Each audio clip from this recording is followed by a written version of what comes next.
तो हेलो दोस्तों, कैसे हैं आप लोग। उम्मीद होगा आप लोग अच्छे होंगे, मज़ेदार तरीके से हर एक वीडियो को देख रहे होंगे, हर एक चीज़ को अच्छे तरीके से समझ रहे होंगे और आप मन लगाकर हर सब्जेक्ट को पढ़ रहे हैं।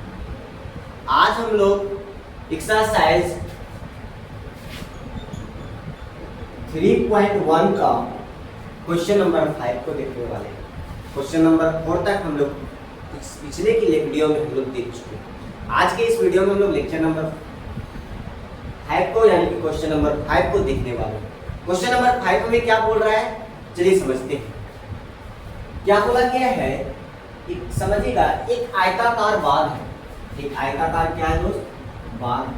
पहले आयताकार एक बाग बना, आयताकार बाग है जिसकी लंबाई यानी कि पहले देखो, एक आयताकार बाग की लंबाई क्या है, तो लंबाई को कुछ भी मान सकते हैं आप। अपना बेटे में कुछ भी मान लीजिए, चलिए मान लीजिए x।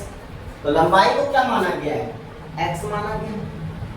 और चौड़ाई से 4 अधिक है, यानी कि लंबाई जो है चौड़ाई से, क्या चीज से दोस्तों, चौड़ाई से, यानी कि लंबाई जो है चौड़ाई, यानी कि लंबाई जितना है x है उससे कितना अधिक है, चौड़ाई 4 अधिक है ना। यानी कि इसको समझ लीजिए, लंबाई को x मान लेते हैं तो चौड़ाई हमारा क्या है, x + 4 का अर्ध परिमाप 36 है, जिसका अर्ध परिमाप क्या है दोस्त, 36 है। तो बात की विमाएं ज्ञात कीजिए, यानी कि इसका और इसका को फाइंड करना है। तो कैसे फाइंड करेंगे, चलिए समझते हैं। क्वेश्चन के अनुसार यानी प्रश्नानुसार देखेंगे। प्रश्नानुसार क्या बोला गया, प्रश्नानुसार कि लंबाई जो है वो चौड़ाई से कितना अधिक है, 4 अधिक है। और साथ ही साथ ये क्या है, हमारा अर्ध परिमाप। आपको पता है आयत का पूरा परिमाप क्या होता है, आयत का पूरा परिमाप क्या होता है, यानी कि अगर बोला जाए परिमाप सिर्फ आयत का, तो आपको पता है आयत का परिमाप क्या होता है, 2 × L + 2 × क्या होता है, L + B। और अर्ध परिमाप बोले तो, अर्ध परिमाप बोले तो क्या होता है, वही होगा 2L + B। लेकिन L + B के साथ अर्ध परिमाप भी दोस्तों इसमें क्या होता है, क्या बोले समझ आया।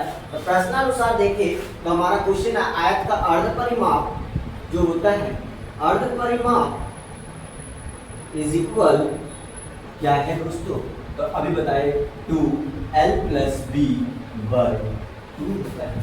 और ये 2 से ये 2 कैंसिल हो जाता है। अब बताइए अर्ध परिमाप कितना दिया हुआ है दोस्त, 36 दिया हुआ है।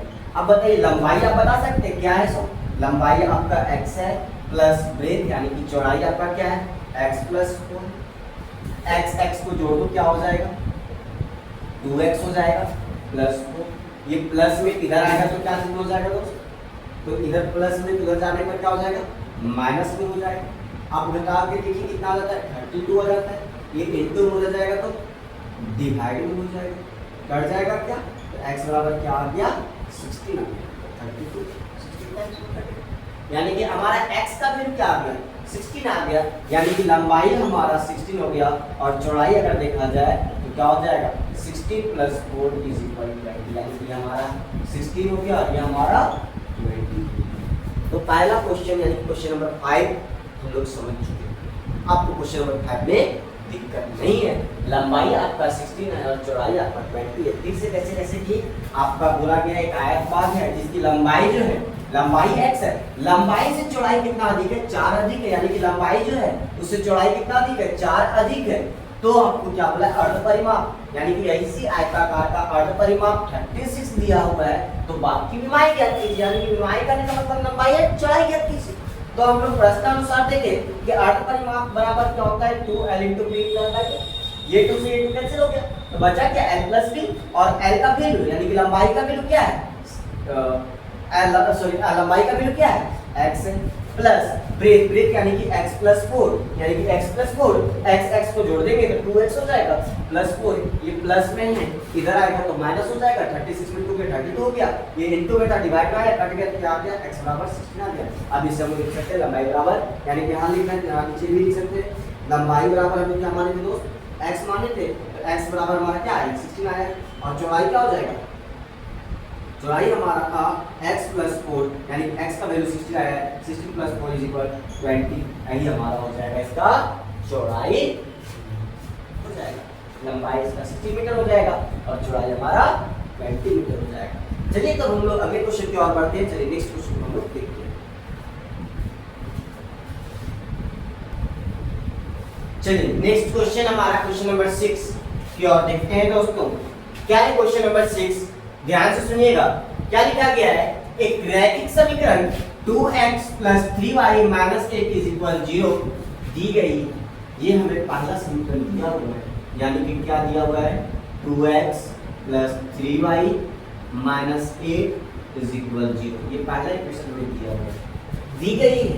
तो दो चरों वाले ऐसी और समीकरण ज्ञात कीजिए, यानी कि एक समीकरण और हमको खुद से बनाना है, खुद से सोच के हमको बनाना है दोस्तों कि दो चर वाले ऐसी समीकरण ज्ञात कीजिए ताकि प्राप्तियुक्त ज्यामिति निरूपण हो सके, यानी कि ज्यामिति बन सके। पहला हमको प्रतिच्छेदी करके रेखाएं बनाना है, प्रतिच्छेदी रेखाएं बनाना है।